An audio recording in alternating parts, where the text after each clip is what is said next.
Do you know of any fetishes or kinks involving the breast? Do I know of any kinks or fetishes? No.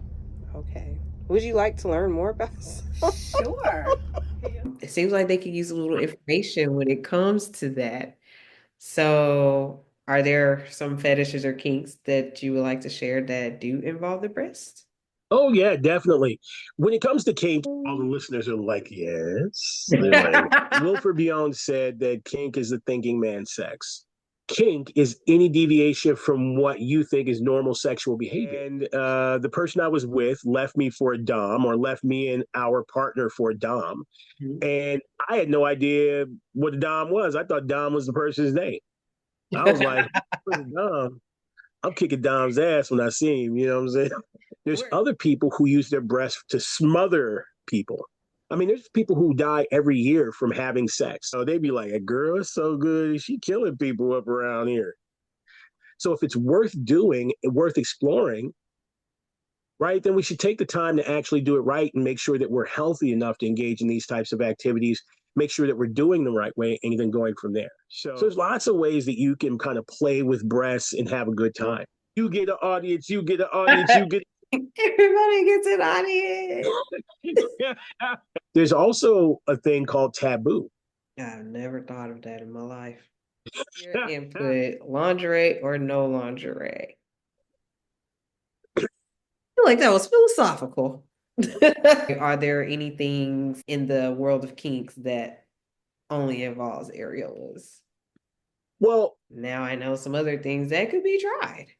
I'm just saying, you just gotta have like 30 days of breast exploration. Well, it's not the sex podcast, it's the breast podcast. Let's talk about breasts. Let's talk about you and me. Let's talk about all the good things and all the bad things. Welcome to episode 68 of BooTube. I'm your best friend, Jaleesa, and we're here to talk about some interesting things, or should I say some intimate things. We're entering wedding season, so I think it's time that, we get back to talking about some intimacy when it comes to our breasts. So before we go any further, of course, we gotta take BooTube on the move. Let's see what they had to say. What is a way to be sensual with your breasts? Food for thought.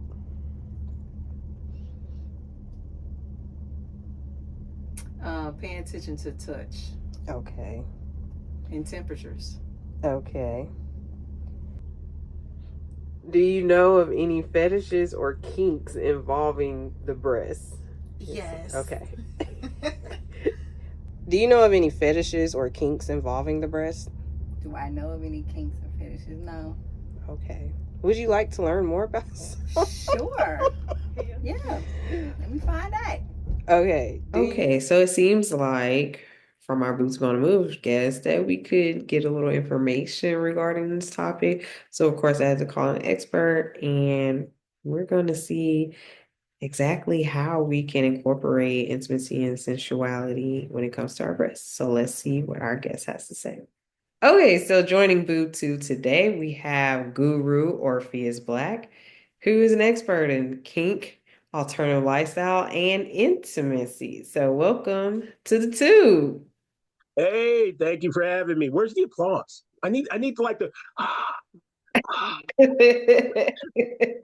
You have to imagine them for right now. You know what? We just gonna roll with it. I'm already a little disappointed. Just gonna say no applause, but it's okay. We not in our live recording studio audience just yet. Catch me some ears. You know what? You should already have that Oprah fan base going right there. You know what I mean? You get it. You get it. I always talk about how me and Oprah, I knew it was coming. But yes, one day me and Oprah, we're going to cross our paths, and that's just going to be a thing. So I appreciate you for speaking that into existence. And they're gonna be like, you need your own space. We gonna get you a studio audience. We're gonna bring you, yes. You get an audience, you get an audience, you get Everybody gets an audience. And I'll be sure, I'm like, my first guest has to be Guru Orpheus Black, because we talked about this in 2025. So yes, Hey, we're I gonna already been on the own network, so exactly. we close. We close. Yes. You gotta be my connect now. Cause actually I did that was my first introduction to you, and that's how I got to learn who you are. So Hmm. yeah. So There you go. as seen on OWN. That's weird. As seen on OWN. There Both you go. both of us. Both of us. So Manifest. you were on the show too. Huh? You were on the show? No, in the future I will be.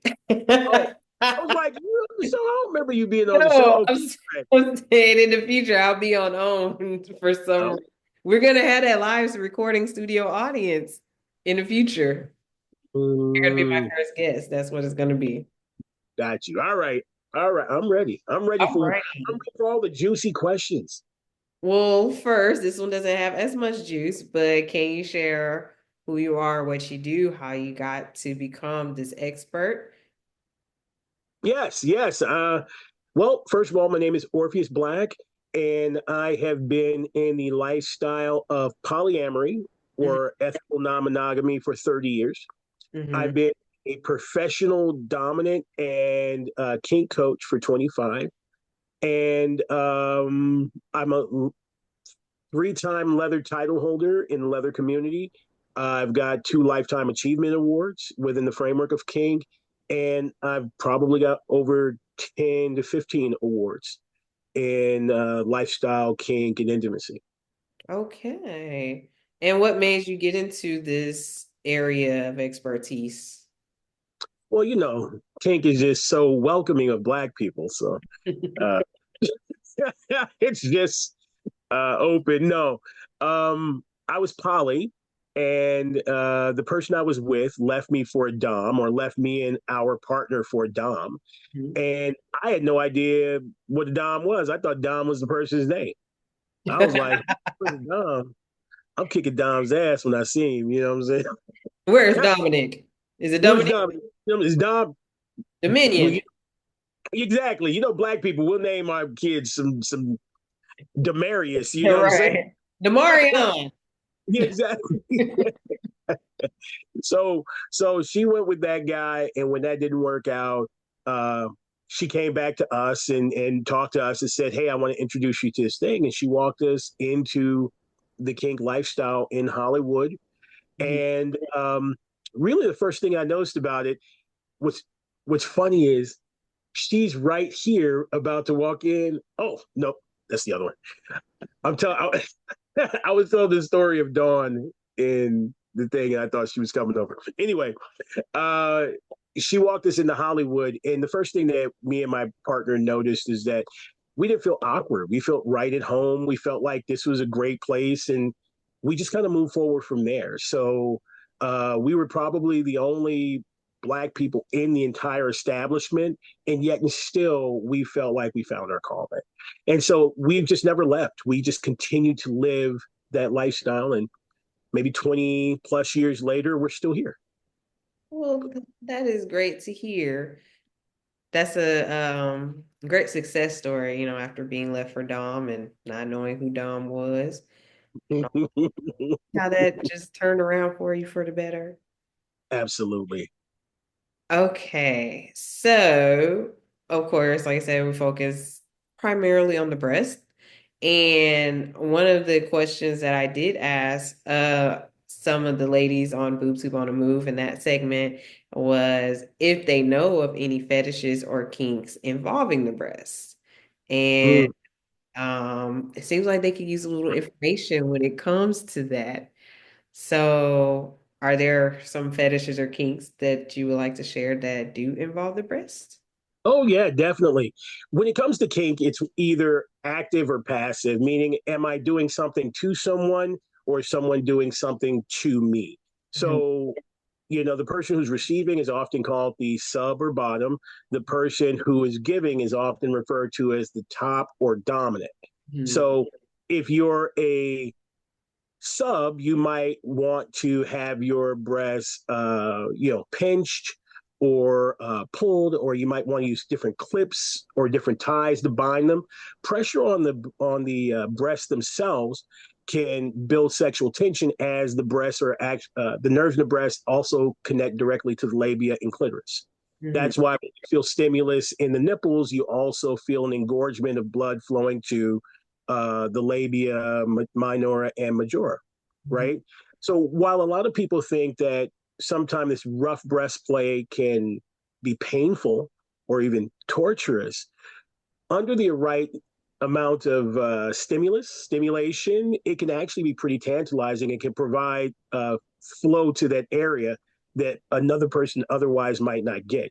Because sometimes their breasts are just being treated too gentle.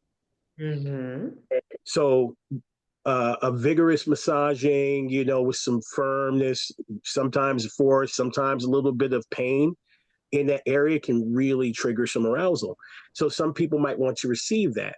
There's other people who use their breasts to smother people, right? So, they take their breasts, they put them over their nose and mouth and lay on them until that person can't breathe and kind of pushes them off. And that gasping can produce arousal as well, especially being smothered with a very specific thing. Right. Kind of like, I guess, how the fixation, or maybe I shouldn't say fixation, but how some people like choking, and for the reason, I don't think I was trying to say fixation. I think I was thinking of is not coming now. The proper term for when you're gasping, gagging, yeah. asphyxiation. Yes, thank you. Brain that. Yeah, exactly. Asphyxiation is another thing that's kind of a bit of a misnomer. When we're talking about asphyxiation, we're talking about cutting off the airflow. And basically what happens is a person winds up doing the same exact thing that they would do in gagging, triggering that gagging reflex. And in that gagging reflex, it can also produce contractions in the vagina. Right. An interesting thing is some people, or most people, I remember when they sneeze, they stop peeing. If they're peeing at the same time and you sneeze, right, because there's a contraction in the vagina itself. Yeah. I never right. thought. Huh? I never thought of it that way, but that makes sense.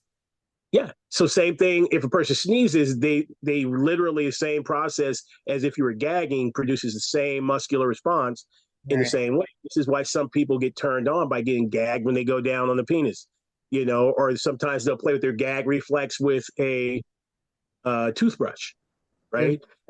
Well, it can produce the same thing when you're smothering someone with breasts. So it can also produce erections in the masculine because it does pull on the muscles and tendons in the penis as well. And now that I think about it, I remember a podcast clip. Have you heard of Horrible Decisions? Have you heard of their podcast? They talk about all sorts of stuff, but I remember seeing a clip where they said that someone had passed away from smothering someone with their breasts. And I was like, wow, I had never heard of someone dying from it. It's very rare. It's very rare because most people are able to get air, especially if you're a person who, it has open passages in your nose. What I mean? So you can usually get enough air through your nose, even if your mouth is covered, or if your nose is covered, you can open your mouth as wide as possible and still get air. So there are ways once you start struggling of that happening. But sometimes people have aneurysms. They didn't know that they had the potential for aneurysms. So sometimes that gagging or that suffocation reflex can cause aneurysms. Sometimes it can cause other extenuating circumstances that person didn't know it has. So it may have happened while the person was being smothered. It doesn't always mean it happened as a result of a person being smothered. Makes sense. Yeah. Gotta be careful out there. Yeah. It's always important to get training. I try to tell people just because you saw it happen on television or in a porno, you still get training. Go to a class, find someone that can mentor you. Don't just do it because you are taking a chance with someone's life. There are risk factors for pretty much everything. I mean, there's people who die every year from having sex. Right? Yeah, something simple as sex. Didn't know they had high blood pressure or a heart palpitation. Got a little too aroused in the throes of passion and died. Look, it's really important that we all get training and go out there. Now, some people are going to be like, I don't want to put my sex life out there like that, or I don't want people to find out. But they'll find out in the police report. They'll find out, what I mean, when you have to go to the morgue or when you have to call their mom or talk to somebody on the phone or get that bail money. They're going to find out. So if it's worth doing, worth exploring, right, then we should take the time to actually do it right and make sure that we're healthy enough to engage in these types of activities, make sure that we're doing the right way, and then going from there. So, in my opinion, I always say, get the training. And just a kind of side note, just because I like movies and the way my brain is wired, it made me think of Color Purple. Because when they asked how he died, and she says, on top of me. So I'm like, I wonder what was going on there. Like, what exactly caused it? I wonder. What would the autopsy report read on that one? But I that's just don't know. being my mind. So, But I tell you what happened in the neighborhood though. They'd be like, "A girl is so good, she killing people up around here." That's what the word was though. Shit. stay Hey, hit away them from home, her. killing coochie coming through. You better. I'm saying, ooh, she got the demon in her. Right, they call a killer coming down the sidewalk. You know what I'm saying? I don't even want to Yeah. meet. I don't even want to meet no loving that good. There's sunshine and there's killer. Yeah, exactly, exactly. They make your day or ruin it. Right. Or it might be your last day. That's right.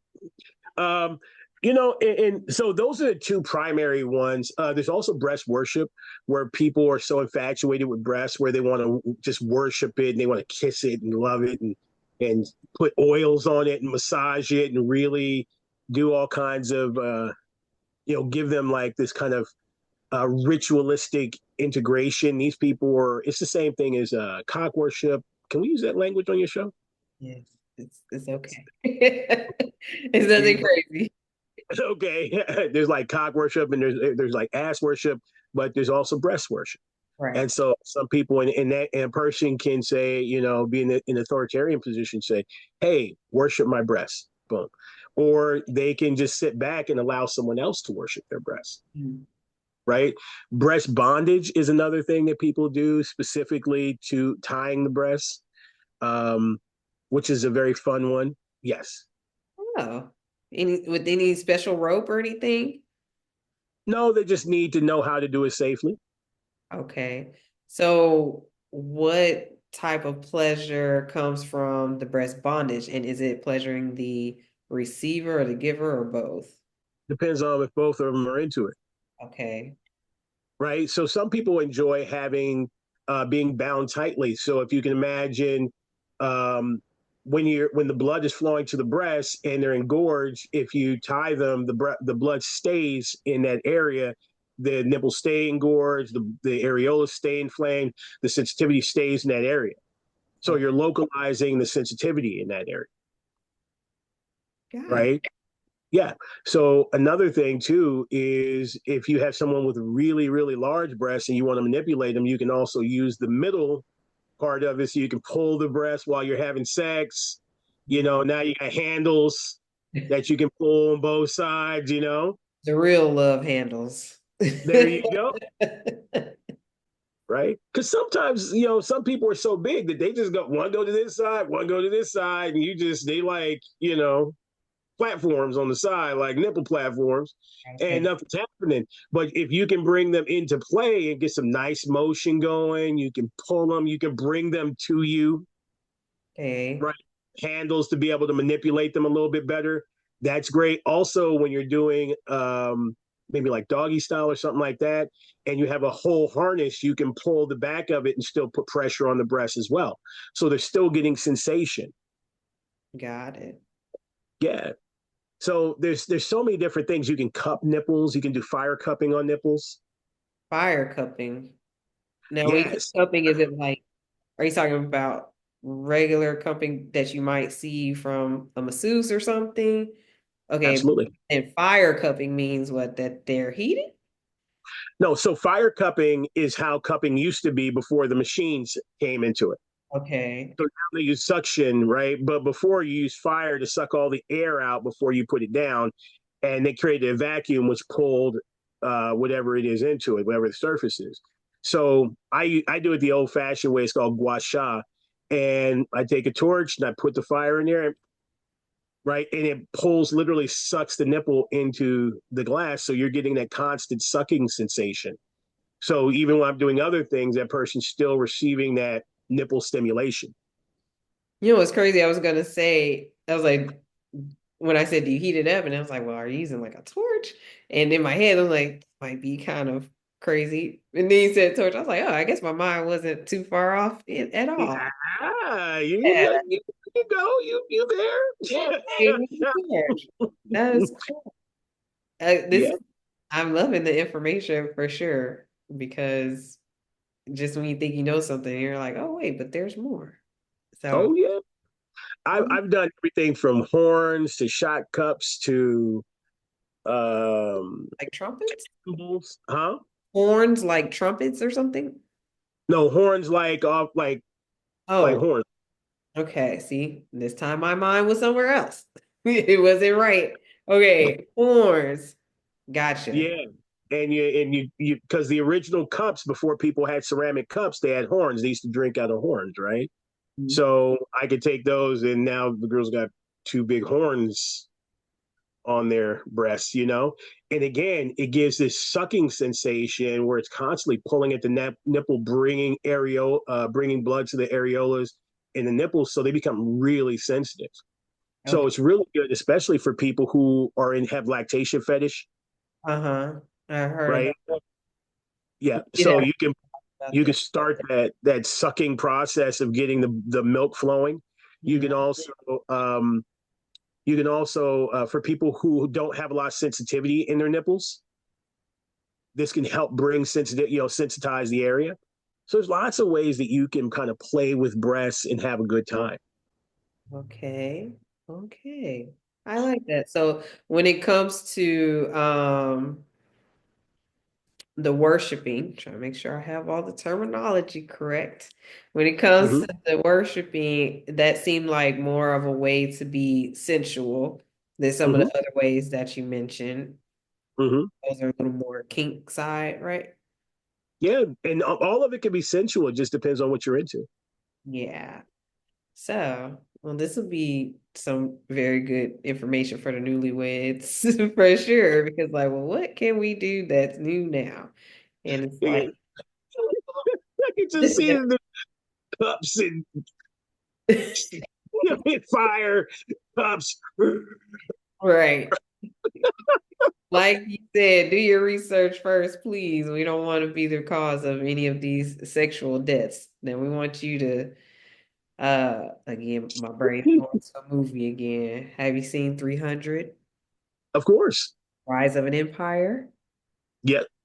Yeah, so when what's her name, Artemisia, when she's saying die with me each night and to what's his name? Demistocles. Uh Uh-huh. oh yeah, we want that type of death, but not the literal death. The Die little with death. me each night death, but not the actual this is your last hoorah death. Absolutely. Yes. We got to make sure Wilford Biown said that kink is the thinking man's sex. Mm-hmm. And so the more intellectual you can become about sex, actually, the more sex opens up to be able to be something to be explored. If we rely on just what we know, just desire, just attraction, eventually it runs out. I've been with my partner 30 years. It's fun it's easy and fun in the first five. Right. What about 10? What about 20? What about 30? Right? It becomes different. So you have to start exploring different narrative, different options, and really opening yourself up to new things. We have to go into places where we go, I didn't know that I would like that. I didn't know that we would be interested in that. Does that make sense? Mhm. It makes perfect sense to me. Good. Um, so I know we touched on it a little bit just because we did just have National Lingerie Day, and slightly off topic, slightly on topic. Just a quick 2 cents of what's your input, lingerie or no lingerie? No lingerie. No lingerie, just nakedness. Yeah, I mean, it's gonna be nakedness one way or the other. Whether we, it's gonna be. Unless it's the lingerie you can keep on. That's what one of the previous guests was arguing. They're like he said he got slits in there. Yeah, you know what? I think it's cool. To me, in my experience, most people put on lingerie because it makes them feel sexy, Mhm. and if they need it to feel sexy, that's great. Right. I don't personally. I'm good, but I do like a good summer dress with no underwear. No under things. Put on that summer dress, Mhm. no bra, no panties. And then you can keep that on too. Lift it up in the back, pull it down in the front. It don't matter. You got action at it. But I think the reveal is more important than anything else. That's why curtains ain't on a theater ain't sheer. I feel like that was philosophical. You know what I mean? Yes, you are absolutely right. That's You the know, perfect like token phrase for the whole argument. I that's it. I love that. That was a great. I mean, and I've heard from various men the dress and the lifting of the dress and things like that. So, I mean, I guess it just seems to be a pretty common thing amongst the male species. Mm-hmm. Mm-hmm. Yeah, and I think that I'm a little odd because, I don't really go to strip clubs. And if I do, I always like the girl who's got the most clothes on. I really appreciate modesty, in my opinion. I'm not one who's looking for someone who's out there ass wild, wearing the sluttiest thing or the shortest thing or the tightest thing. I want something to get home and open up the package. I want to, you know what I mean? So you're That's looking for the feels movie good. curtains. That's it. Pull the drapes back. Let me see what's going on. You know what I mean? Reveal. I want the reveal. Leave a little something to the imagination, and then you get that big reveal, and it's like, oh, Yeah. I And see. I think there's a lot of men who sexualize modesty. Mm. I I was watching a TV show. I'm not gonna say, yeah, I'm gonna say what the TV show is because I think that's necessary. So I watch a TV show. We're watching a TV show called Ally McBeal, An old school, an old show. old school, and I can't tell you how much she plays with her skirt. She's always pushing it down in the front or pulling it side, or she reaches under and pulls it up, or she falls on the floor and you never see anything. But I'm looking. Mm-hmm. None of the other people I'm looking at. It's because she's got material to play with and she covers all the spaces and she does all the things, but she's not trying to be sexy. In fact, she's trying to not be sexy. And that gets my attention, right? Because everybody else is playing at some type of I have great breasts, so I'm gonna highlight my cleavage. I have great legs, so I'm gonna highlight my legs. This person has little next to nothing, Mm-hmm. right? And she's always trying to perform modesty, and that just gets my attention every time. I like that. Some Yeah. There's so many things within us that other people like, and some of it is like things that people don't think of at all, for sure. Mm-hmm. Mm-hmm. So that's a way to remind people to just be themselves, and someone's gonna appreciate for sure. I think in the man's mind, there's two different women. There's only two women in the man's mind. And that one woman goes, I want sexy, and that woman looks like this. And Mm-hmm. then they go, sexy, and my woman looks like this. You know what I mean? How many people you get into a relationship, you met them looking like this, but then when you in a relationship, they're like, no, I want you to look like that. Mm-hmm. Try to change the person. Yeah. And again, because sexy changes with proximity, with a sense of investment, right? I don't know very many guys who go, I want you to dress as my wife the same way you dressed when I met you. And that's because they want a different, I guess, because of what they, like you said, what they have in their mind of what their woman is, or the sexy that they have in their mind for her. Yeah, I think it's, and again, this could be, people will say this is chauvinistic or patriarchal. You say what you want to say, but there's only archetypes that exist out there. There's the ideal versions of certain types of person, like an ideal wife, an ideal husband, ideal girlfriend, an ideal mother, right?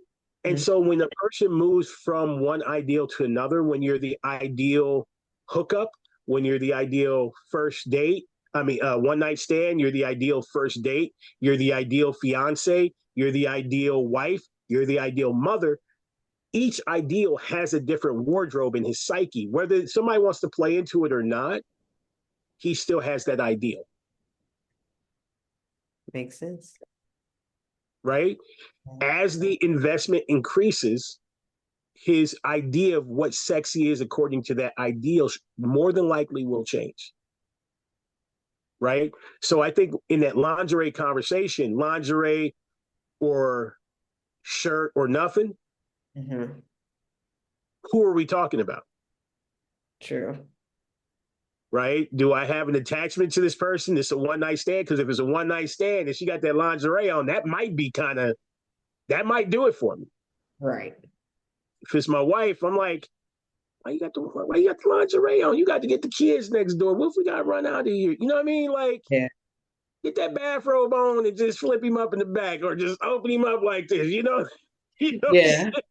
Put my old varsity football shirt jersey on. And run down there. You know what I mean? The family reunion T-shirt they talk about. Yeah, the Family family reunion reunion. shirt. Exactly. You know what I'm saying? You got that Walmart special, that one with the high slits on the side to give you a little thigh. Mm-hmm.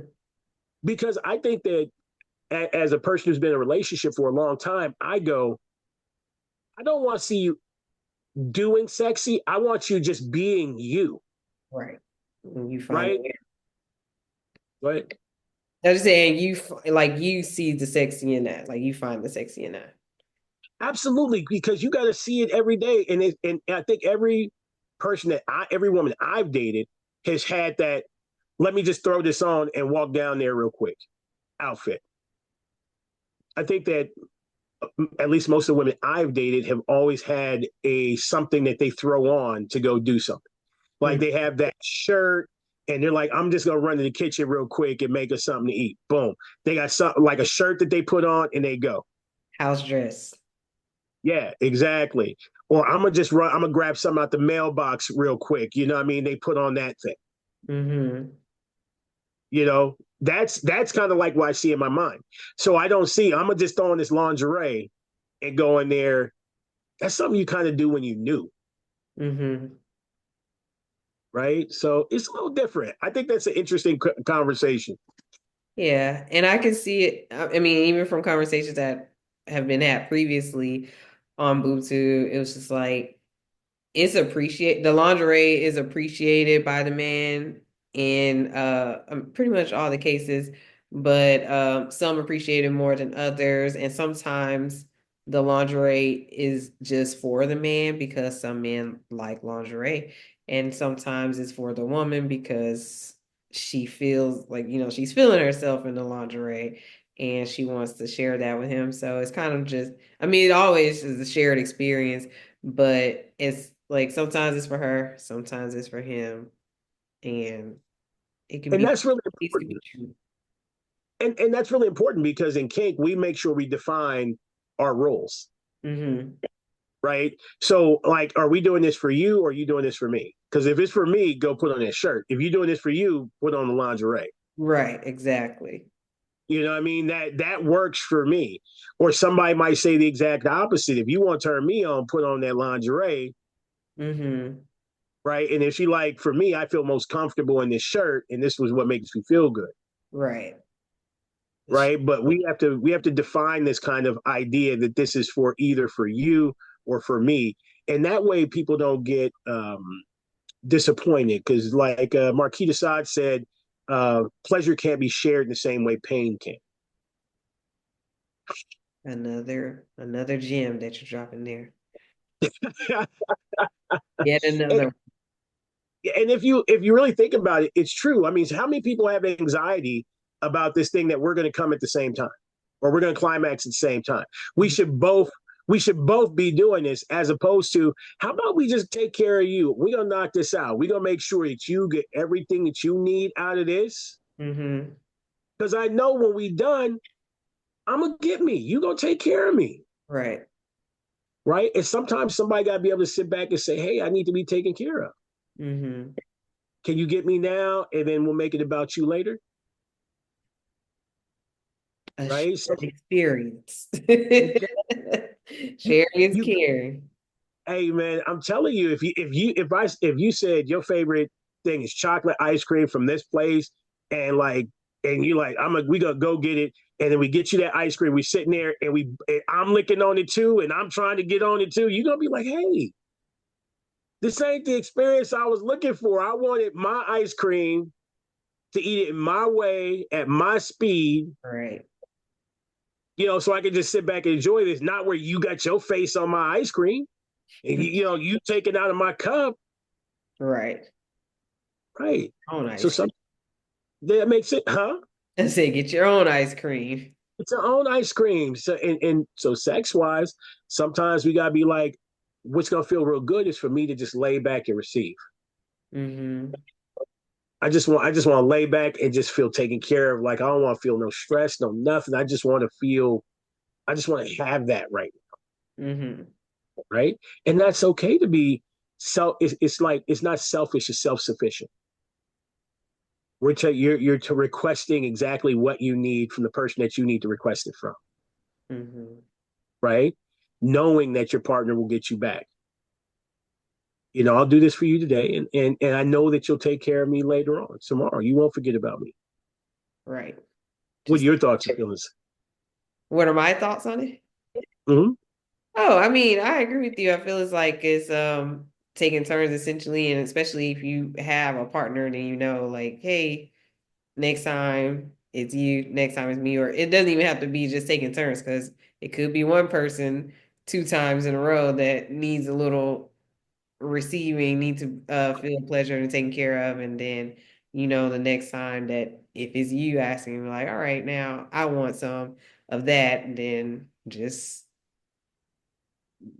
can do that.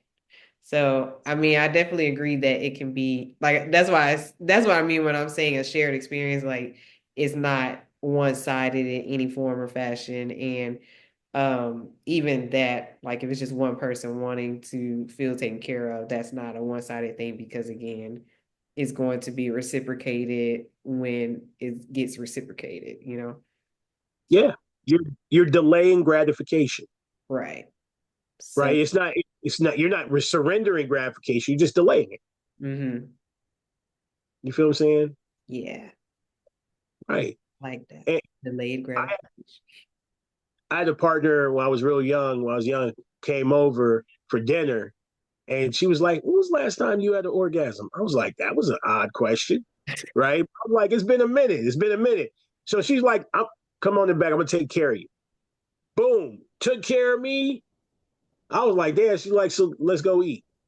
Ate, watched a movie, had a good time, got a little massage. And she like, you ready to go back in the room and handle this business? Yeah, actually. Yeah,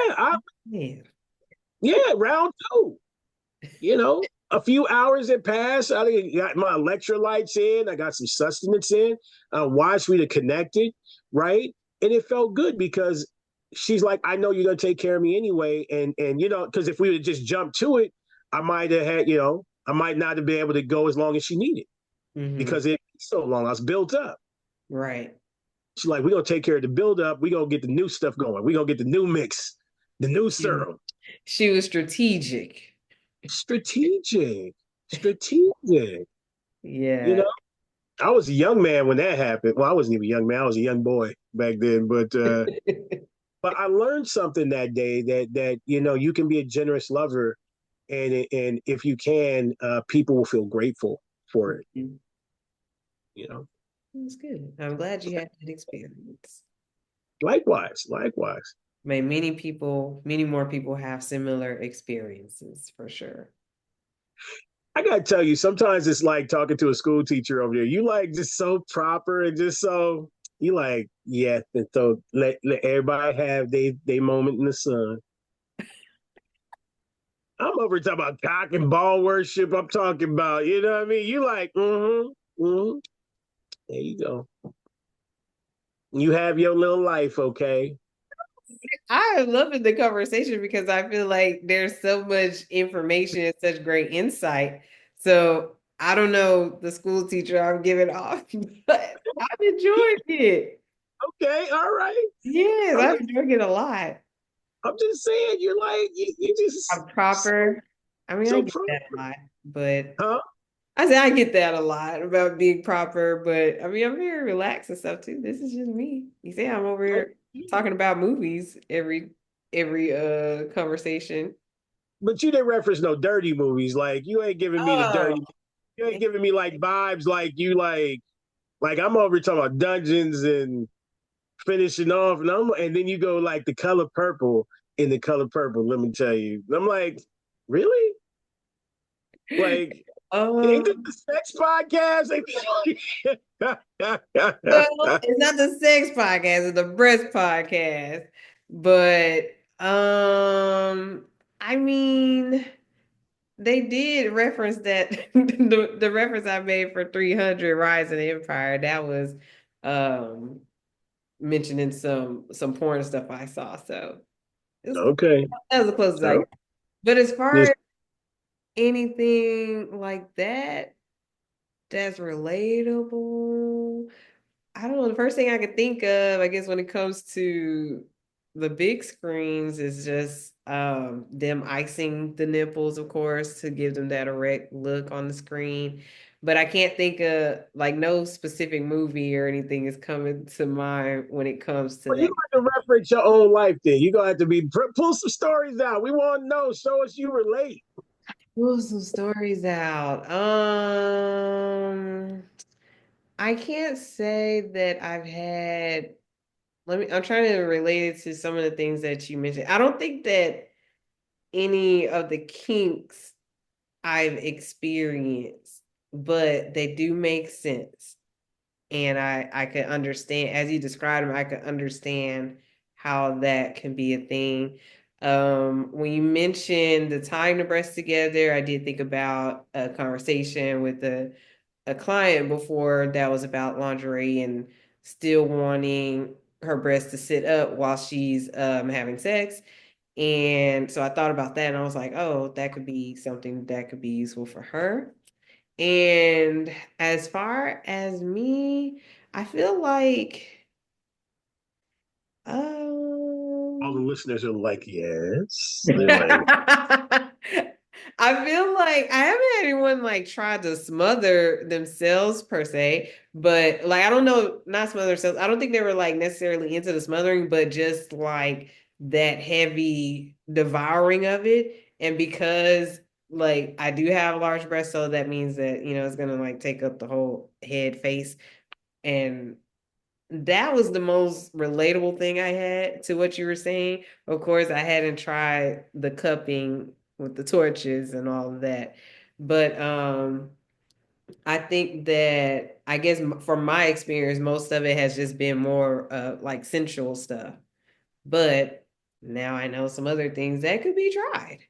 I'm just saying, you just gotta have like 30 days of exploration of breast exploration, and just like the 30-day challenge.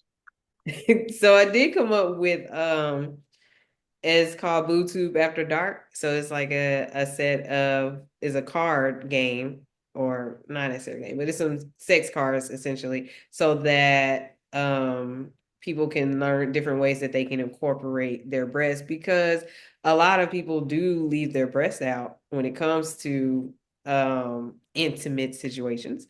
And I know one of the things, like I had a friend who was telling me that she was telling me about when she was having sex and she said that her bra was on and I was like, why are you having sex with your bra on? Like they just weren't a part of the experience at all. Not that it was abroad to where, they were still hanging out. So we talked about that and just how a lot of women are just leaving them out. So that was something that we talked about because some women don't get nipple stimulation, or they, not that they don't get it, but they're not even trying for it because they just don't even include them. So Boobs After Dark is a way for them to incorporate their breasts in those types of situations in their sexcapades. But Mm. and I feel like I'm probably still sounding all proper to you, but I don't. It I'm do. It sounds trying. very proper. Um, You but know, this is like when churches have that couples like when you try to spice up your marriage, but you in Christian, and you like, so you can do is you could take the breasts and you can do the thing. Yeah, right. yeah. It's okay though. It's everybody. Look, everybody's at their level. I think because I've been doing kink so long, I've done dirty stuff. I've been in the sex business. I've been in porn business. I've been a sex worker. I'm like just so maybe I'm just so off the hook. I don't have no frame of reference no more. I understand that, but I wasn't trying to come off all proper or anything. I really try to think of like something I can add to make you feel like I'm not trying to be extra proper. It's okay. It's all Uh, right. I don't know. We talked about, I guess I could say one of the cards does talk about, I guess the proper term that you could use would be booby smashing. That's a term we use, but otherwise it's called titty fucking, right? So I think that that's something that we've talked about and how, I guess maybe you can answer that. Do it seems like something that only women who have fuller breasts can participate in. Have you seen a way for this to work with women with smaller breasts? So yes and no. If you don't breast sex can only happen if a person has fuller breasts, to the point not only fuller Breast breasts but sex. they're closer together, huh? I just said, breast sex. See, you have the most proper term for it. I, Yeah, in the colloquial it's titty fucking, right? yeah. But they don't not they not only have to be full, but they have to also be close together because I've dated people who had fuller breasts, but they had a lot of space. And unless you like 4 inches wide, you ain't touching nothing. You know what I mean? So that's not something that can necessarily happen. But um, if a person wants to do something similar, Mhm. they can always put it under the armpit, and then the person can do something similar.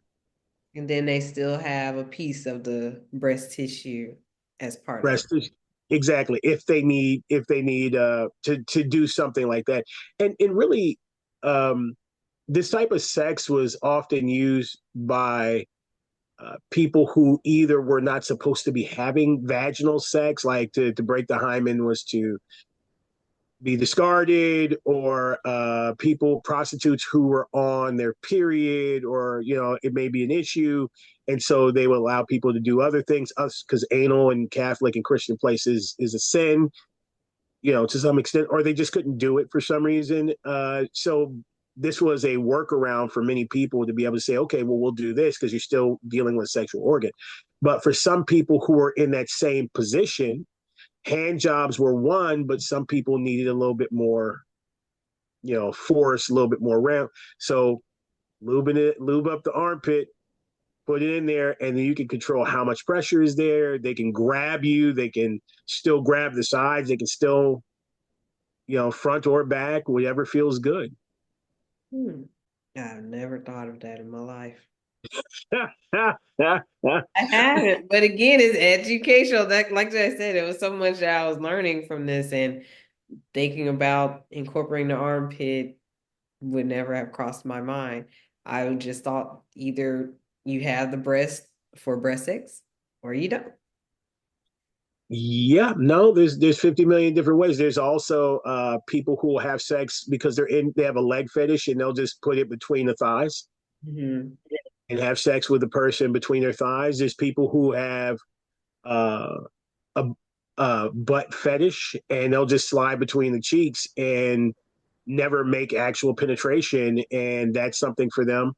There's people who fetishize large exterior labia, and they are just using the exterior labia for sexual gratification, but never actually entering into the vaginal tract. So there's 50 million ways of having what I guess we would call pseudo sex. You know what I mean? Uh, in addition to something as simple as a hand job, because essentially there's foot jobs, right, where you can use your feet to give that as well. Mm-hmm. Right. So it depends on what that person fetishes and craves. Most people have a breast, that's one of the biggest markets is breasts and butt. So that's the easiest way to have pseudo sex right now. So one of the things I thought of too, I know you mentioned earlier different kinks that will involve the nipples and some of with the areolas too. Are there any things specifically like just for that just involve the areolas, I guess? Because I know that people talk about the size of the areolas, how much, like how big they like areolas, or they talk about the little bumps that could be around, or they call them braille, whatever. So, like, are there any things in the world of kinks that only involves areolas? Well, here's the thing. There's kind of like four main criteria for fetish.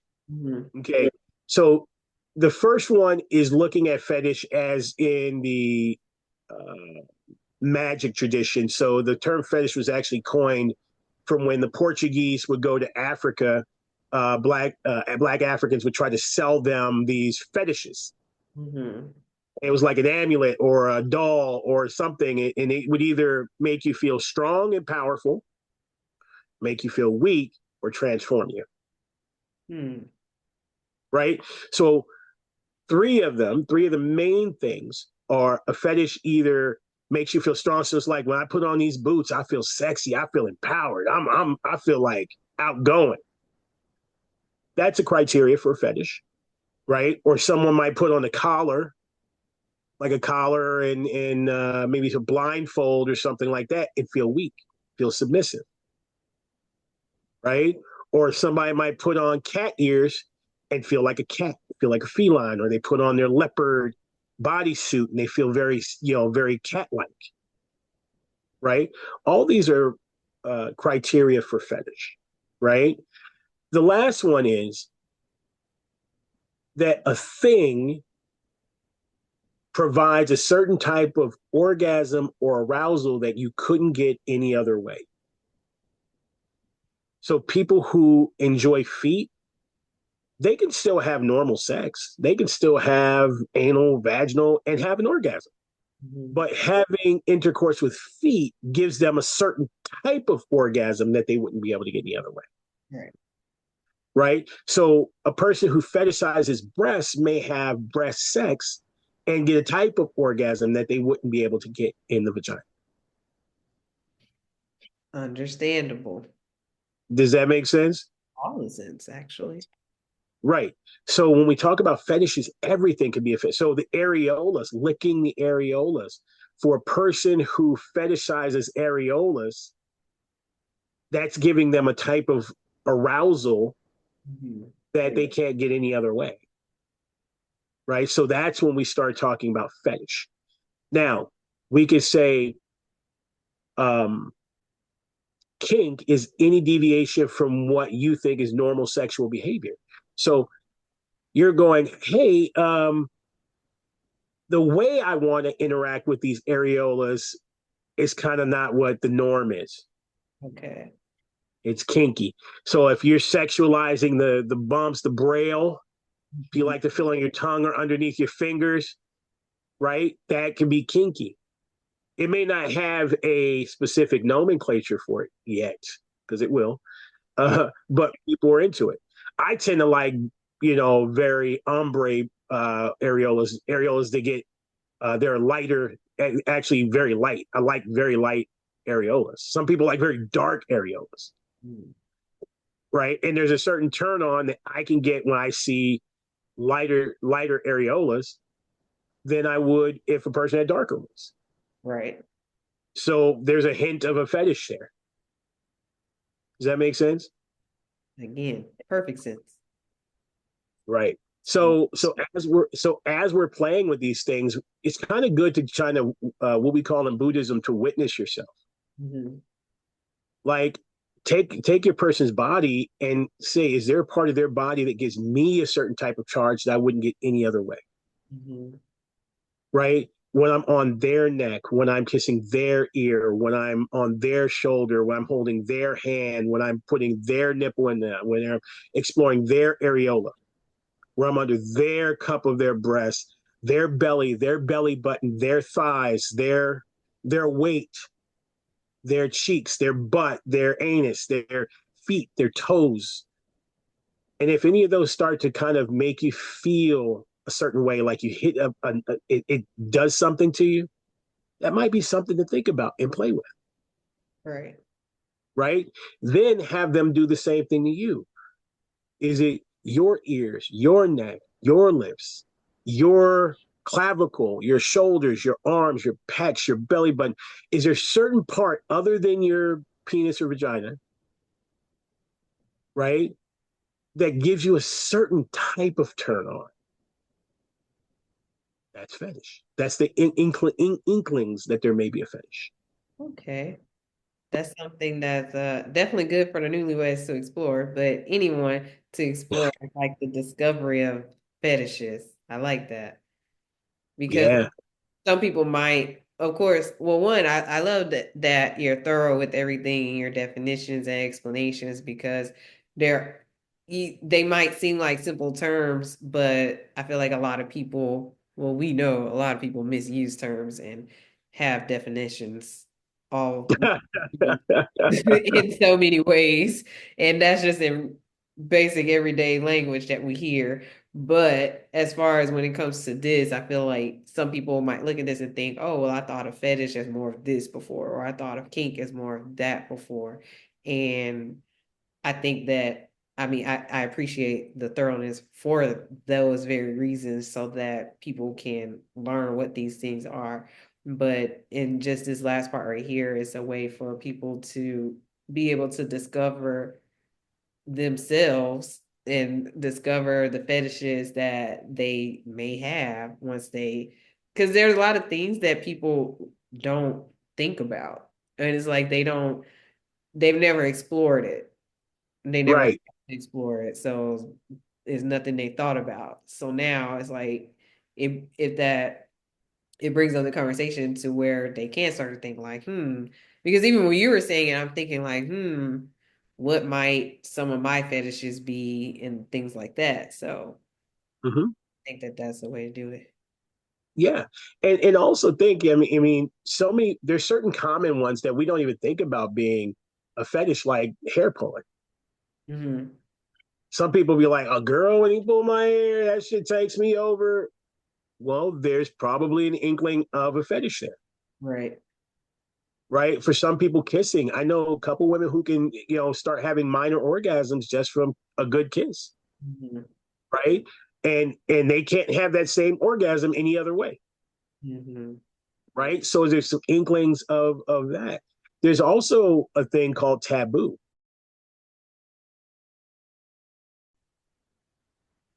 Right? And so the big three are kink, fetish, taboo. And people always get these things twisted. And it's where you sexualize power structures. Mm-hmm. Right? So when you go, um, that's um, that's a nun. Something about that nun that's turning me on, man. She's sexy. If I was a hot dude, that's taboo because we shouldn't be doing it, but it's the fact that we shouldn't be doing that turns us on. Mm-hmm. Right? When a person, hey, let's just go, let's do it right here. Like I want to do it. Sometimes it's not the exhibitionism; it's the fact that we shouldn't be doing it behind the church or in the park or in the back seat of the car at the reunion or You know what I mean? Wherever you're supposed to be doing it. And so taboo could be is another form of playing with that darker energy, right? So now if you see your you're in college and your teacher bends over and you see a little areola, you areola might not do it for you under any other circumstance, but you ain't supposed to be looking at this areola, but damn, like it's right there. All ombre and everything. Exactly. All umbre and everything, right? You see that cleavage and it went down a little bit low and you see it a little bit more than you should, or somebody lifts their hand and the breast, the bottom of the breast comes out. Again, under any other circumstances, it might not turn you on, but right now, with this thing, it's a whole different situation. Right. What are your thoughts? I like that. I thought about with some of the taboo stuff, I thought of some guys that I've encountered, but I feel like they more so just called it like spontaneity in a sense. But it makes sense that because there's something that's like, oh, it's like, oh, because we're not supposed to be doing this here or there, then that's what makes me want to do it more, or that's what turns me on more. So that makes sense too. And then even just what you were saying about how it might not normally turn a person on, but because of the situation. So if your teacher or someone does it, maybe a Sunday school teacher too, because now you really like, I'm supposed to be praising God right now, and now I'm praising him for this for this ombre and areola Exactly. that he beat me with this morning by surprise. Right. So yeah, I get what you're saying there. And again, it's just insightful because a lot of it, I feel like there are a lot of things that I feel like we discussed that will be relatable to a lot of people, but it's just that they didn't know the like I guess that specific information about it to where I just feel like people will see this and think like oh, and it'll be like a lot of aha moments once you have broken down so many things. Exactly. I'm hoping so because this is we're engaging with it all the time, and people will go, "Oh, that's white people stuff. You ain't, you don't do that. That's white people stuff." You know what I mean? They'll say about kink, but when you hear kink like this, you realize we've all got kinks. We've all got fetishes. We Right. all, taboos. We've all done it, and I can tell you, for especially for guys, because I'm a guy.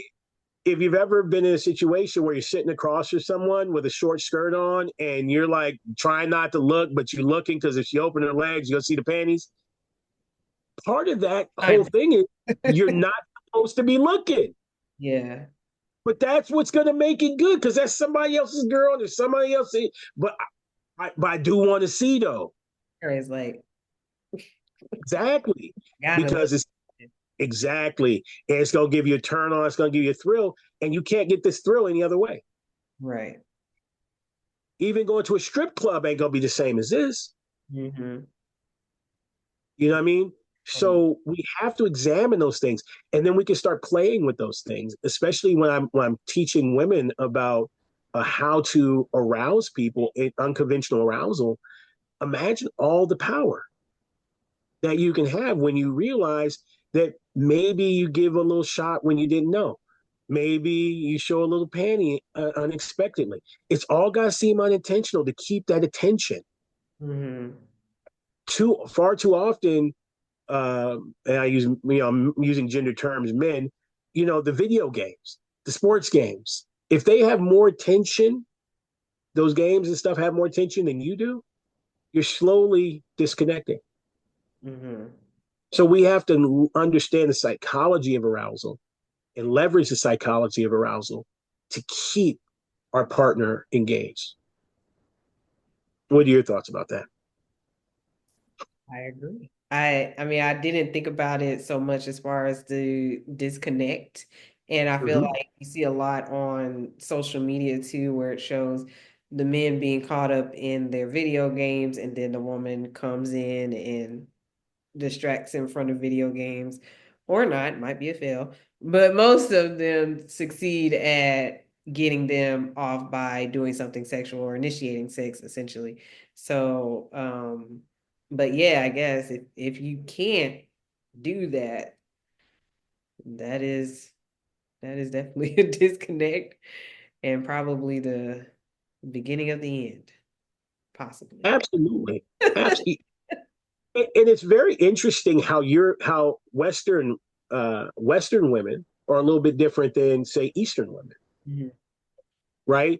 Because in these TikToks, somebody comes in and just opens up like, I'm ready. Mhm. That's not about arousal, that's about initiation. Mhm. And because women don't tend to initiate, guys jump at that. But that is a transactional thing. I do this, you do that. Mhm. Whereas maybe someone with an Eastern sensibility might come in wearing a shirt that's a little too short, little sexy panties, and just come in maybe sweeping something, bending over at the waist, just look, giving that slight thing, just getting a little bit of attention all day, Mhm. right? There's a little, the nipple is showing through the shirt. It's a little sheerer than you would think it is. Nothing too overt, right? Having that conversation, right? Showing, still silhouetting the body, little bit all day, a little bit all day, keeping that tension all day, every day. So there's always this old wives' tale that says if you keep your man slightly erect at all times, you get anything you want. Amen. Oh Right? well, that was the third gem you dropped. Well, the like one liner gem that is. Got it. Yeah, exactly. Now we can sit here and talk about all this stuff forever for sure, but want to make sure that the viewers know where they can find you for more and for your services. So where can people find you? You can find me at orpheusblack.com. That's ORPHEUSBLACK.com. And you can sign up for the newsletter. You could take the archetypal dominance test, and you can find some other stuff that's on there. You can also go on Amazon, read my book, which is the Enzo, a philosophy of submission. That's THE, next word ENSO, a philosophy of submission. Or you can also download and get a firm cover on my website. All righty. And as far as socials? Socials, it's on Instagram, Orpheus Black, Mhm. and TikTok, Orpheus Black, and pretty much everywhere else, Orpheus Black. All right. Then it is across the board, something that Across the board. okay. So for sure, thank you so much for joining and for giving all of this excellent information. And I know that people will definitely learn from it and know different, be more educated when it comes to kinks and fetishes and the breast, of course.